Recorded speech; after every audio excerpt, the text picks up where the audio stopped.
Good evening, friends, fans, and followers of the Gauntlet. We have an interview for you tonight from a unique band and a very cool outfit called Tubefreeks. They'll be on the line in just a minute, and we'll be talking to Paul, their lead singer. Stay tuned.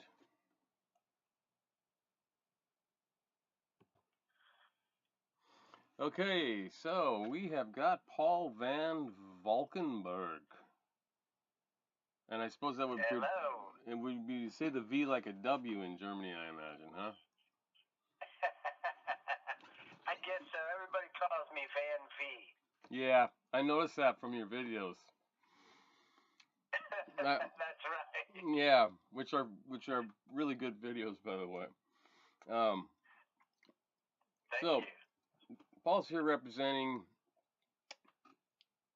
Tubefreeks, which That is a correct. band that you, ladies and gentlemen of the Gauntlet, fans, friends, have got to check out. It'll do something for you, I'm sure. It did for me. So Paul, who's the first of all, are you're obviously the front man for the band, um, and you guys have you've got a few records behind you already and pedigree with professional musicianship, etc. Um,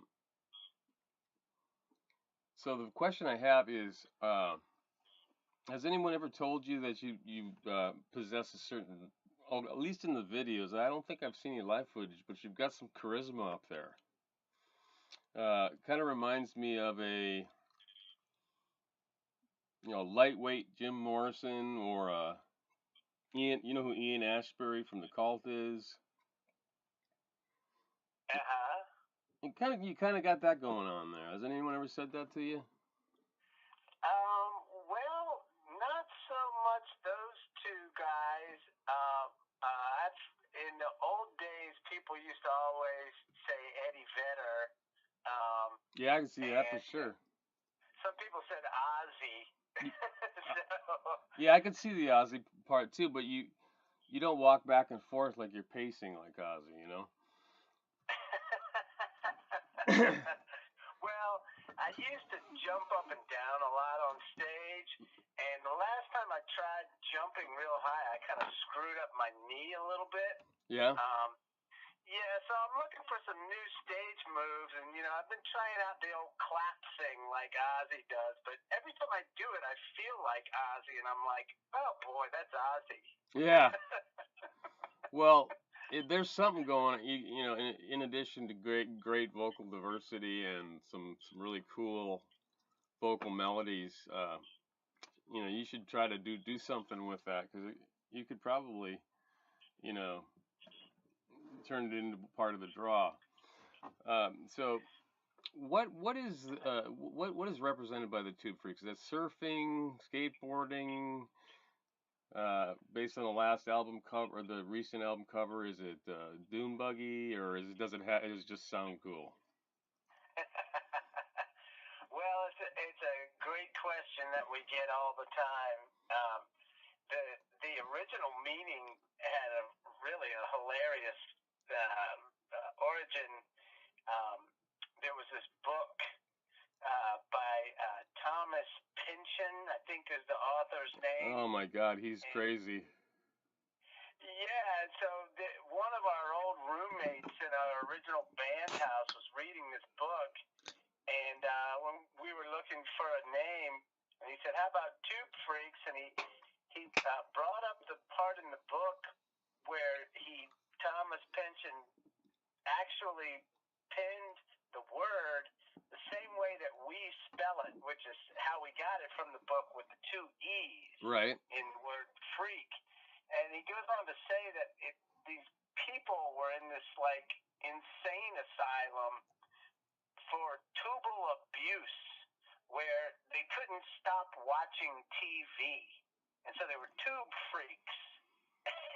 Wow. It's really bizarre. And so we just thought, well, that's cool. But, we've also been around lots of people that use, things like bongs and ride skateboards surfboards, and so there's been lots of other meanings for Tubefreeks through the years as well. Sure.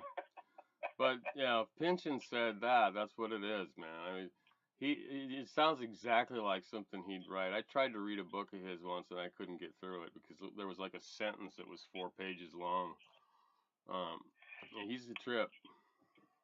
Yeah, the same thing happened to me, and it's really funny, but you have to use a lot of brain processing power to get through it, and it's like, man. Yeah, one of his books actually got nominated for a Pulitzer, but he didn't get it. I think it's probably because the committee couldn't finish it or something. But anyway, I challenged a friend. I said, let's read this son of a bit, figure out what it's about. We were done after like the first 2 chapters or whatever. But anyway, that's interesting. That's a very interesting reference that I didn't expect to come up. But it's a cool name too at the same time, and the definition. You know, we got plenty of those around nowadays. Okay, so Yeah, we kind of get screwed up sometimes because a lot of people will naturally spell it with an A, right. and it's we have to remind people to look it up on the web with the 2 E's. Right, right. Yeah, that I understand that can be a problem when you name a site or when you have reference material everywhere and they put the wrong one in and it ends up somewhere else. That's right. Okay, so are I'm going to ask a few boring questions here. Are you the lyricist? For the most part, yes. Okay. And do you do the vocal melodies as well? Yes. Okay. That's very cool. The vocal sound is real cool, especially the harmonies are, they catch you pretty quick. And there's a heavy riffing is phenomenal. Um, the song "Wicked Sky." Uh-huh. There's a really cool part in there where you do some really unusual phrasing, and I've noticed that throughout the record you got either you or whoever suggested in the writing process, phrases, sentences, and syllables in a kind of a different way, and it's really cool. Are you aware of that, or? Well, so yeah, thanks for the question. It's interesting. I think the formula that we use for the lyrics and the vocals. So a lot of guys are real good storytellers Sure. through their lyrics. Like your old Leonard Skinner and stuff. They could really tell good stories. Where I can tell good stories in person, but for some reason never had that ability to do it through lyrics. So for years we have put together our lyrics to be more abstract. Okay. And so when we go to fit them, we'll normally put together the riffs first, and then when we add the lyrics, we're really going for words that will fit the sound of what we feel they should sound like in that part of the song. And so whether it be an E or an I or an O or, ta, ta, not a wah. I don't want a wah, but I want a ta. Sure. And so, we'll try to fit things in there like that. And a lot of times the words end up being a little bit strange, abstract, or bizarre. But for the longest time, I was kind of self-conscious about that and didn't know whether or not that was like a cool formula. And one time I heard an interview with the singer from the band Yes. Sure. I'm a big fan of theirs, John Anderson. Sure. And he talked about how they actually would write lyrics that way too, where they would be fitting the words, the way that the words sounded to the music.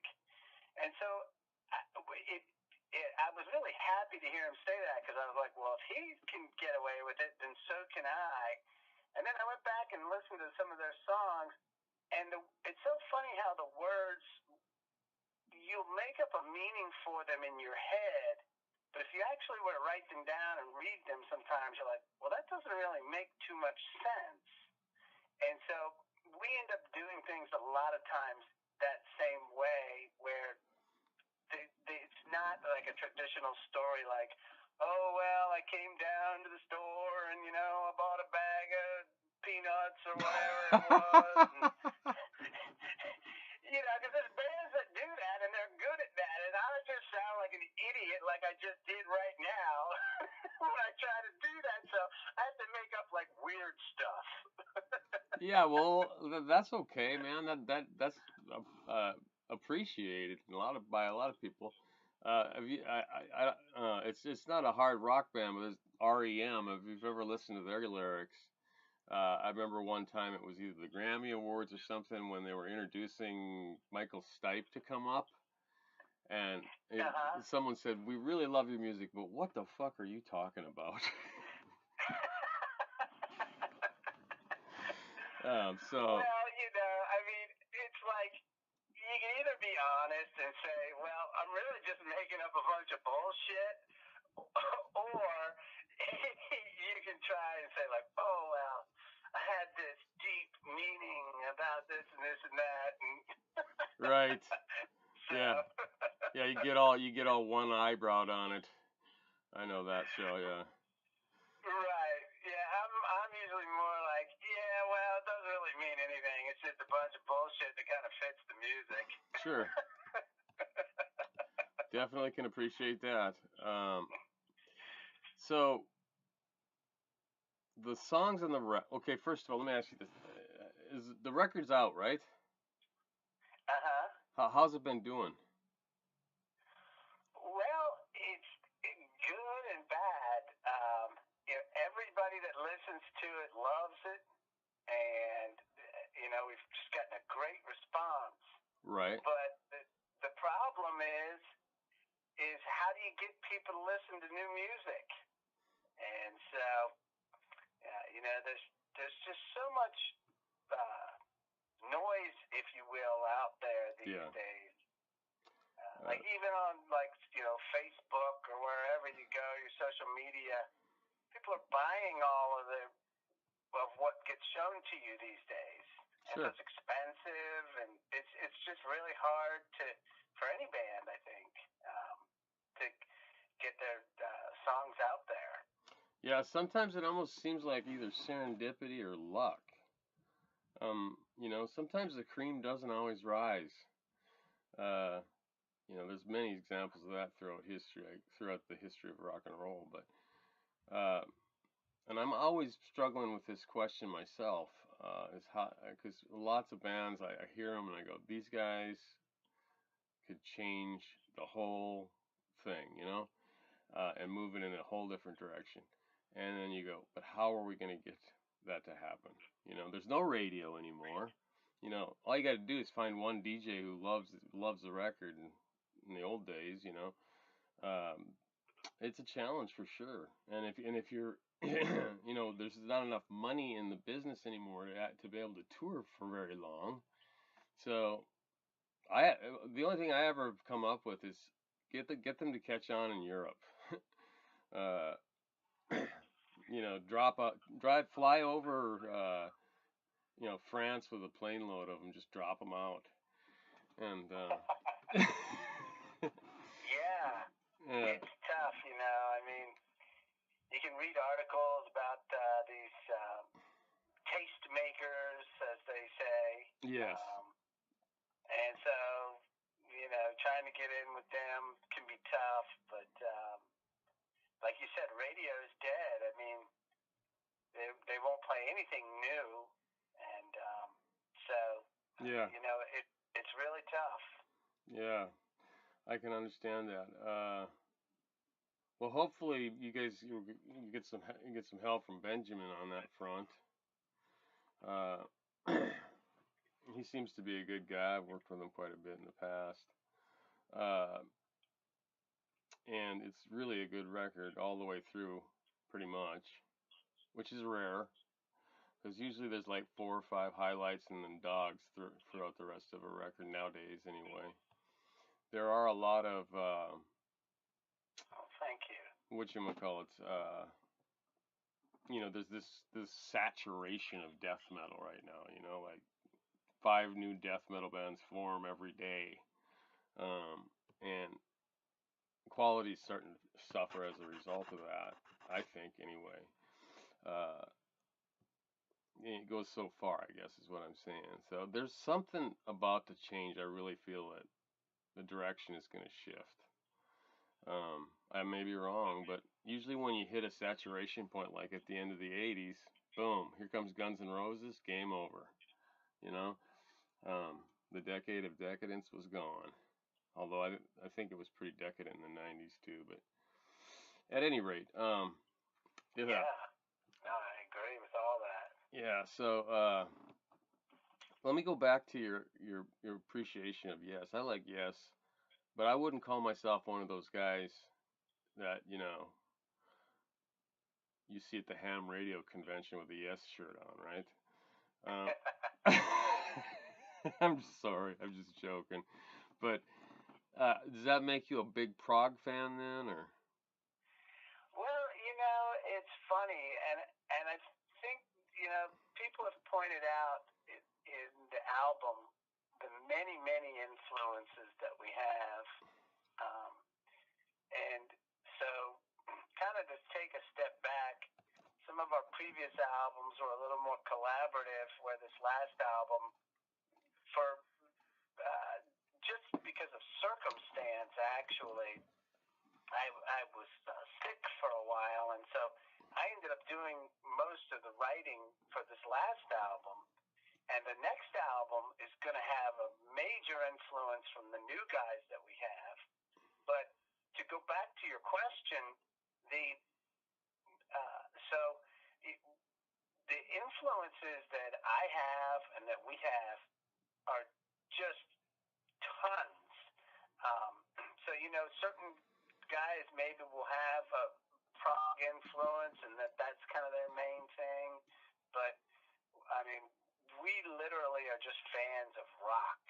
Yeah. So all the way from the Beatles, Black Sabbath, of course, is huge, but the Yes, Led Zeppelin, Jimi Hendrix, moving forward into Aerosmith, Leonard Skinner, all of those Scorpions that were back then, and then into Metallica, Guns N' Roses, 80s hair bands, all of the LA Guns, Faster Pussycat, Guns N' Roses, and then into the 90s, Alice in Chains, Stone Temple Pilots, Soundgarden, on and on. Beyond that, System of a Down, Rage Against the Machine, Deftones, and so it's like I just love literally tons of different bands, and just a rocker. So I don't ever say that it's this type of rock or that type of rock that is my main thing, because I just like it all. Sure. And so we think that our music is kind of like a blend of all of that.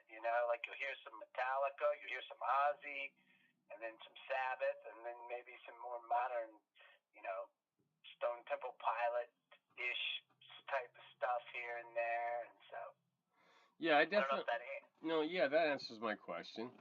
Uh, you're probably the first casual Yes fan I've ever met, but uh, there are some people who are real serious about that band.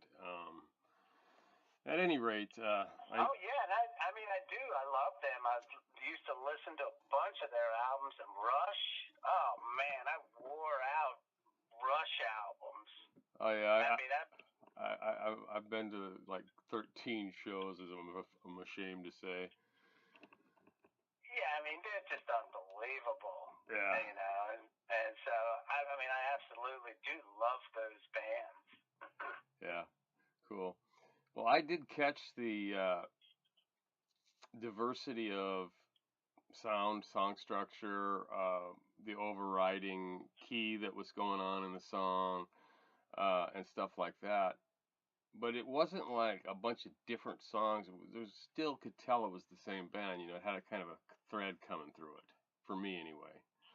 Uh, Mm-hmm. and I think that's better. I don't think, you know, there's some bands that'll come out and they'll go from like a pop song into a hardcore punk song, you know.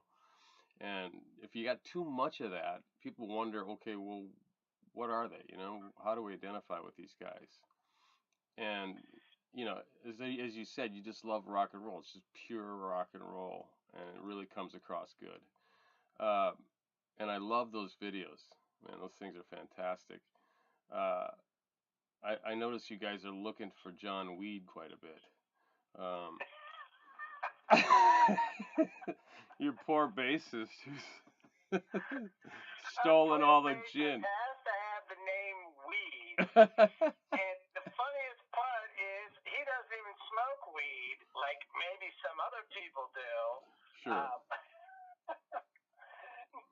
but Yeah. yeah, the videos were great. Well, I could tell you something really funny about John Weed. So he married this beautiful girl named Kristen Cook. And so you've seen those before, probably on Jay Leno or whatever. But interesting wedding names. But their wedding was the Cook Weed wedding. Oh my God, she hyphenated her name. And that's no BS. I mean, that's their real names. That's really funny. Yeah, but the videos. So our guitarist Todd Stevens, who joined the group probably close to a year ago, he's a great video editor, and we also had a couple other guys do some videos, and so we sort of lucked into that. We were able to put together some of those for shoestring budget, and Yeah, and they don't look like it at all. yeah, well, he's actually a professional Okay. video editor, and so yeah, we lucked out with that, and well, it was so funny because we were gonna release the album like one song at a time, one per week, just because in the old days, like the last album we did, we thought it was a really good album, but then we just dropped the album, and we thought nobody ever listened to some of the songs that were, you know, deeper on the album. So we said, okay, this time we're going to release one song per week, and then that way people can just, with their ADD selves, can focus in on one song for 3 minutes, and then they'll have another one next week. Yeah. And yeah, so we thought it was a pretty cool strategy. And so right before we were getting ready to release the first song, Todd comes to us. He's like, I got a video idea for this song, Duracho. And I was like, yeah? And he's like, well, yes. And he sent me a link. He goes, check this out. And so I don't know if you saw that one, but Yeah, that's one is that the one where you guys are you got the barbershop quartet hats on kind of, and then there's that kind of a flapper chick in there, and his suits yeah, sort like of the white suit. 1950s dancer Yeah. people. Yeah, I've seen that, you know. Yeah, and so it was so funny because of the way that he put it together. It looks like they're really dancing to that song. Yeah, it does. In fact, I thought that was those were all actors, but you just pulled footage, evidently.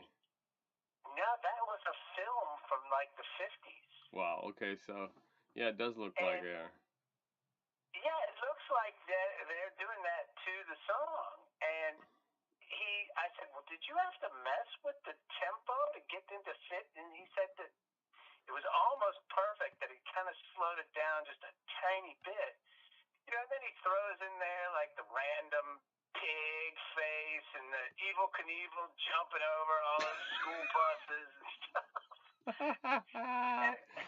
Oh And yeah. I just looked at that video. I was was rolling on the ground laughing so hard. I was like, this is amazing. This is perfect. Yeah. And so he was like, okay, well, then let's go with it. So we put that one out. And then he's like, well, hey, can you come down by my house? There's a graveyard down here. So you saw the one with the dog in the graveyard. Yeah. He's like, well, come on down. So then, like, the next day, we're out with a GoPro just filming this garbage footage. And then he turned that one into gold. Was Whisper, was that the one? Yeah, Whisper. Okay. Yeah. So that was done with like about an hour's worth of just footage on a GoPro, just standing in a cold cemetery. And so just the way that he was able to take those, take nothing and turn them into those videos was just fantastic. And he did them so fast. And so Todd is super creative. Yeah. So I mentioned that I had written these songs the last time. Well, he's already sent me all of these new songs. And so we're in like halfway through already writing another album that's going to have another kind of angle to it because Todd is not only creative from the video standpoint, but just as a musician, he's just amazing. And the other guys are contributing too. John, the bassist, and Brian, the lead guitarist. But is Brian the one with the kind of short red hair? Yes. Okay. Does he play with only downstrokes by any chance? I couldn't tell. It looked like it for a minute there, and I couldn't really tell. But I couldn't really. I'm not sure. He's featured in that one video that Into the Fray, where the guy spits the chewing tobacco in my face. Yeah. Yes, I had to look at that. But we're just excited because we think this album went well in the videos, and we're planning on coming out with a new new album and videos, another set of videos next year, hopefully. Cool. Well, that's unusual nowadays. That you got half of a record already in the can, or at least written, and you're gonna do 12 to 18-month drops like it used to be in the good old days, right? I don't understand what these 3, 4, or 5, 6 year record releases is. What do you think that's about? Well, that's what happened to us the previous time, and the reason it happened to us was just because shit happens. Our previous guitar player, I love the guy to death, was insanely talented, but he couldn't keep himself together. And so then when I had to go out on my own and try to find somebody else, it's really hard to find people that you mesh with. Then I got sick, had to have all these surgeries and so forth. And so, we wanted to do it. I looked back at files I had when we started writing the songs for the Dry Tide, and it was like 3.5, 4 years ago. And it just took all of that time to get the group back together, get in the studio. And so it's kind of,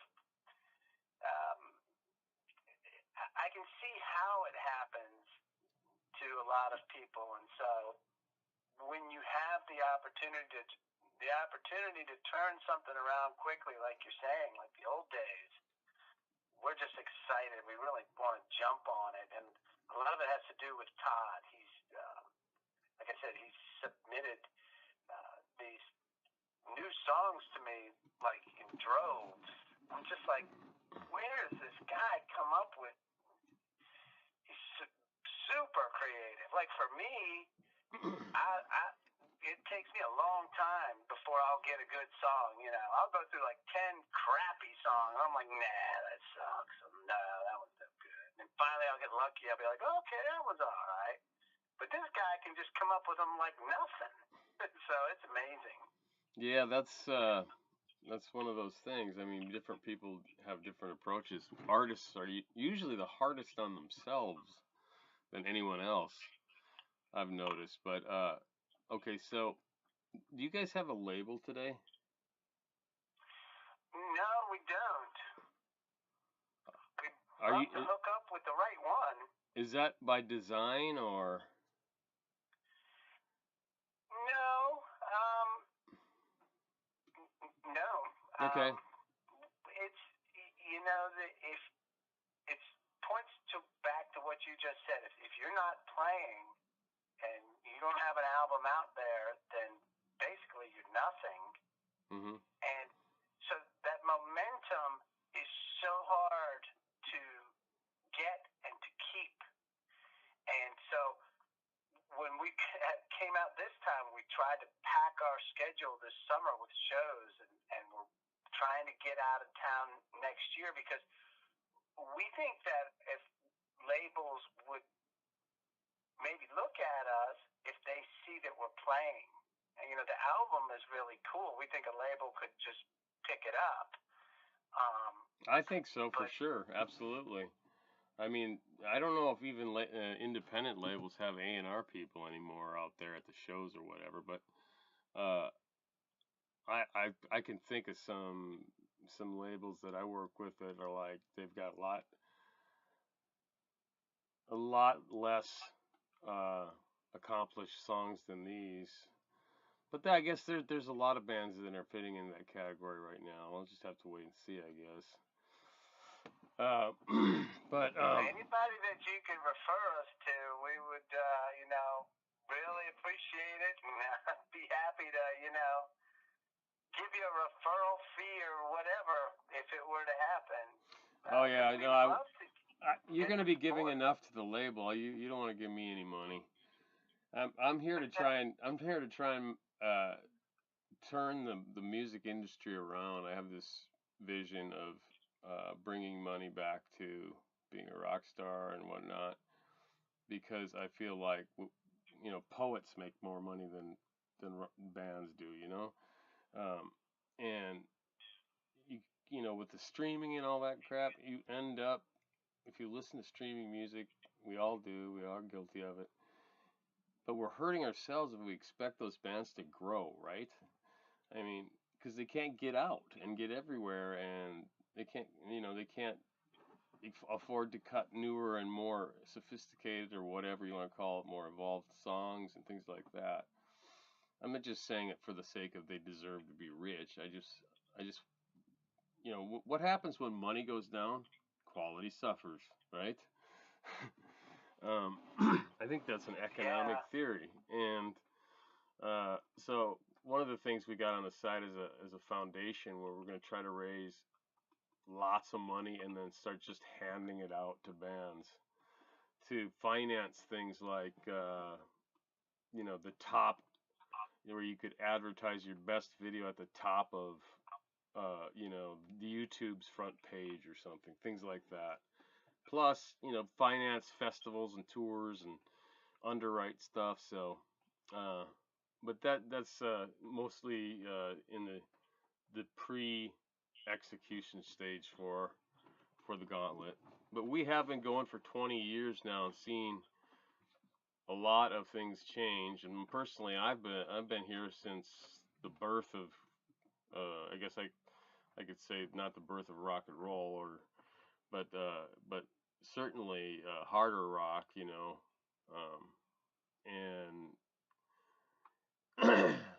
so I know I can relate to a lot of the things you're saying. Like I was a big UFO fan at one time, and they could not sell out an arena in the United States, but if you went to the UK, it was like standing room only and a line out the door. There's weird things like that regionally. There might, California might be a hot spot for this kind of thing, I would think. But at any rate, do you guys, how, what's your biggest venue that you've done? Well, it's I would say opening for nationals for us has been the biggest. Have been the biggest shows. Okay. The biggest one that we did recently was we opened for Fuel. Oh, that's a good. They got to be Yeah, that one was. pretty good draw. Yeah, it was great, and it was exactly the type of show that we're looking to do going forward because we got exposure to their fans, and they loved us. We had so many new friends that we met, and so to us, it's not a matter of so much like necessarily making a lot of money out of a show. We just want the exposure.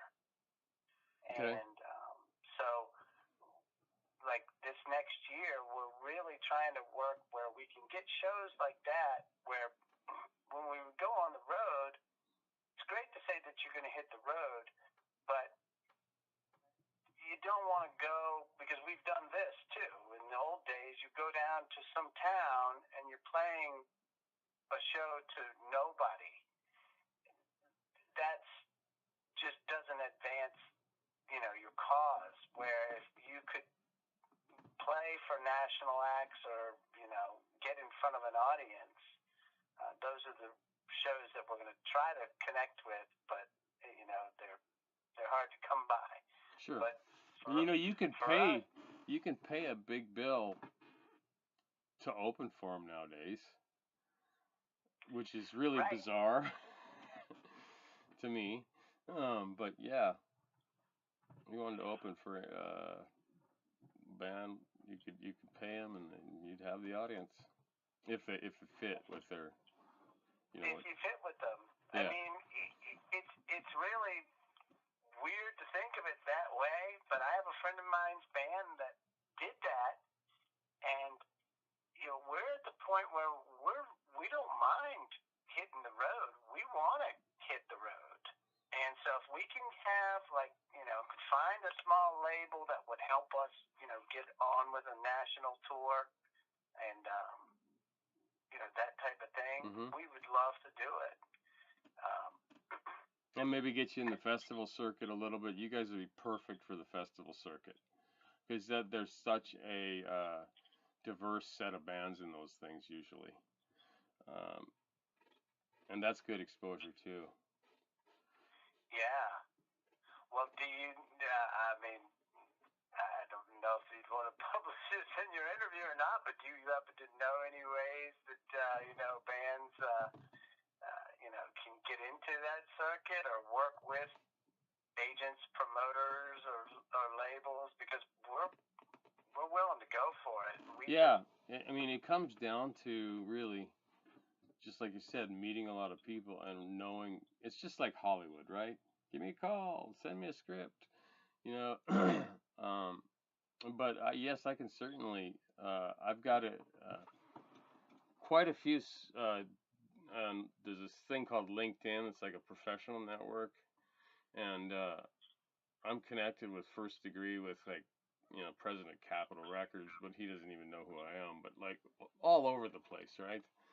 And I recently busted through to a guy named Tom George. I don't know if you've ever heard of him, but he's an uh, amazing guy with making bands uh, break through. So I'll bring it up to him tomorrow. Actually, let me write that down before I forget. I'm a list guy. That would be awesome, man. We'd be happy. I'd be happy to send a hard copy of the CD to you or to Tom or anybody, and with some promotional material. And Yeah, okay, that sounds good. There's a lot of these independent labels like Prosthetic and Spine Farm and Nuclear Blast and stuff, and you think, well, that's a metal label, but they have greatly diversified and do all kinds of stuff now, but they still are anchored in metal. Um, Sumerian Records has really branched out into stuff, unique sounding stuff as well. So there's a lot of different opportunities popping up right now, actually. So do you guys all headquarter out of Maryland? Yes. Okay. And so that's your home in Rockville? Well, we're kind of spread out all around. I'm in Frederick, Maryland, but we're all in different parts of the state. All right, I got you. Uh, where was Boston from? Was it a Massachusetts band? Or Maine? I think so. Yeah. I used to love those guys, man. I still do, actually. All Where right. are you located? What's that? Where are you located? Oh, I'm sorry. I'm in Kansas City, Missouri. So we have writers in Beverly Hills, UK, Milwaukee, which, believe it or not, has a big scene now. I hate that word scene, but Austin, Minneapolis. Austin is another opportunity of the South by Southwest Festival. Have you heard of that? Oh, yeah. Well, we think we have some connections, too, in Minneapolis and Boston. We actually played Kansas City on tour in the 90s. You remember the venue? I could probably find it. The Hurricane, the Uptown. It was at a place where there was a bunch of bars around that area. That sounds like the Hurricane. I have to look it up, but I'll see if I can find it and I can email you the name. Sure. Yeah, so there's a lot of convergent phenomenon happening that it's good timing for you guys. I can't say I could make anything happen, but I certainly will try because it's sort of my passion. And speaking of passions, now I'm going to ask you the last question because the millennials have already gone to sleep. Was there a moment in your life when you knew absolutely this was what you were going to do?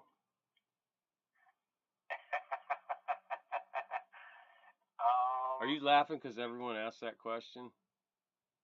No, I'm laughing because I'm trying to think how many times in my life did I have to reaffirm that with myself? Oh, yes, of course. But the first time that happened, probably when I was about 13 years old, and I got a hold of Black Sabbath Paranoid, and I just loved that album so much. Oh, yeah. And my dad had me playing clarinet, and I went downstairs and I said, Dad, clarinet sucks. And I want to play drums. And he said, you want to play drums? I said, yes. And so that was when I decided I wanted to be a rocker. Okay, so you're multi-instrumental as well then, huh? Oh, yes. I grew up playing drums, and I played bass on the last album, and played guitar, just enough to write. But... Sure, I understand. Well, it was good of your dad to do that. He wasn't so kind with me, because he was worried about the noise, of course.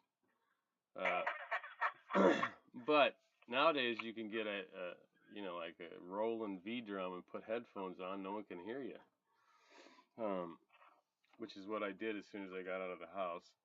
But anyway, I've really enjoyed speaking with you. I like your music a very great deal. And you deserve to be on a label. You deserve to be heard by a bigger audience. And you guys are doing exactly the right thing, in my opinion. But that may not mean much. I do listen to thousands of records, though. I mean, And every once in a while, you get one that comes along that's unpredictable, and then you throw these videos in there, and my God, it's really cool. Because you Well, feel like you can relate to the personalities in the group, kind of, you know. So anyway, I appreciate it very much, and I appreciate you taking the time to talk to us here at the Gauntlet tonight. I'll send Benjamin my email, and he can get it to you, or maybe I'll send it directly to you if I have yours somewhere in that gigantic email chain, so that you can go directly to me and not go through our publicist channel, which is buried, 70,000 notes deep. And then we can hook up. Sound good? that sounds great, Kenny. Well, thank you so much. I mean, your kind words mean so much to me and to us, and we really appreciate your help, and it was really nice talking to you too. All right. You have a good evening and a good rest of the week. And you come up with any crazy ideas. There's no idea too strange for us here. In fact, we once played for a band that had goat in their name. We actually played a guitar through the goat as a publicity stunt, and it worked. So Wow. didn't change the sound much, I but can think of a couple things, so definitely we will be in touch real soon. But send me your email so that we can correspond. And again, thank you so much. you bet, man. Thank you too, and it's a pleasure to talk to you and a privilege. Have a good one. You too. Thank you, Kenny. Bye bye. Good night. Good night.